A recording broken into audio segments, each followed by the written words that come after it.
So the process to enable voice navigation on Google Map is quite easy and simple, and it is same for Android as well as iPhone.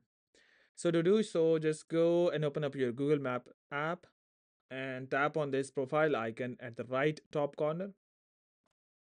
This opens up this pop-up. Tap on settings gear so you can see settings here.